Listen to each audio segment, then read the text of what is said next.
We were looking at effectiveness of fiscal policy and slope of LM curve. Now we want to look at effectiveness of fiscal policy and slope of IS curve.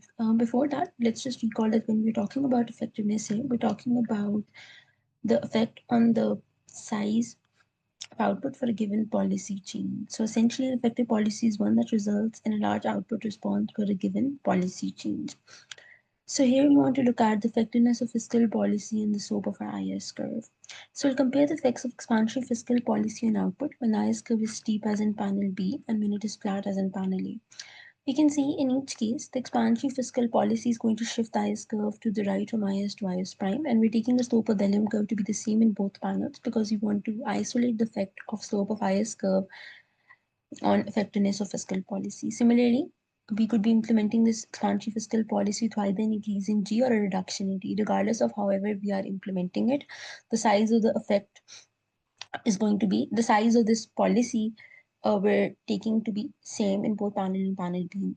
If we're increasing G, then the size of the increase in G is same in both panels. Or if we're implementing this expansionary fiscal policy through a decrease in taxes, the size of this decrease in taxes we're also taking to be the same in both panels. Right? So essentially what we're doing is we want to isolate the effect of slope of IS curve on effectiveness of fiscal policy. So we're keeping the slope of the LM curve same, and we're also keeping the size of the effect on a policy variable the same. So we can see essentially what the slope of the IS curve is going to affect the effectiveness of fiscal policy.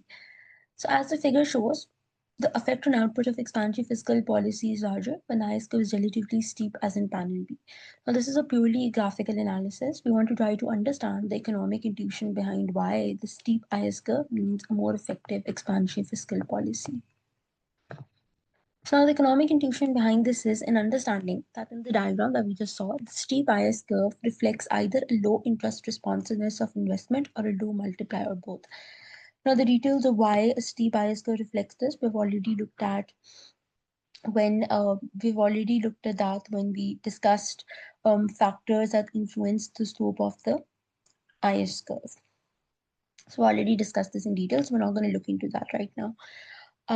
This is done in an earlier video. So what we're going to do is we're going to now look at how do these factors which result in a steep IS curve make expansionary fiscal policy more effective. So we want to understand the economic intuition behind it. Now, we already discussed this when we were looking at effectiveness of fiscal policy and slope of LM curve, that effectiveness of fiscal policy depends upon factors which influence the extent of crowding out of private investment, because this crowding out reduces the effectiveness of expansionary fiscal policy. Now, so one of these factors which influences the extent of crowding out is this interest responsiveness of investment, because if we go back to what we already discussed before, so if we go a little back here, so because this is how we talked about the crowding out, right? G increases, which causes demand to increase, output increases, that increases money demand, which increases interest rate, that reduces investment, which partially reduces output, limiting the total increase in output as a result of the expansionary fiscal policy. So over here, but the whole idea is that so over here we can see, so where does interest sensitivity of investment come into play? So over here, when interest rate goes up and investment goes down, how much does investment go down depends upon the interest sensitivity of investment. So this is why it is one of the factors that influences the crowding out, right? So it is one of the factors, so like we said, interest sensitivity of investment influences the extent of crowding out because it controls this link between increase in R and decrease in I. So if we go back, if investment demand is not very sensitive to interest rate, then a given increase in interest rate will lead to a small decrease in investment. So there'll be lower amount of crowding out of investment following a fiscal expansion. The link, the change in R and change in I is weak. So if we go back, so over here, if investment is not very sensitive to interest rates, when R increases, I will not decrease much, which means Y will not fall much. So we will have lower amount of crowding out. Right, so we'll have lower amount of crowding out. So if investment is not very sensitive to changes in interest rate, then IS is steeper, like we just saw, and fiscal policy is more effective.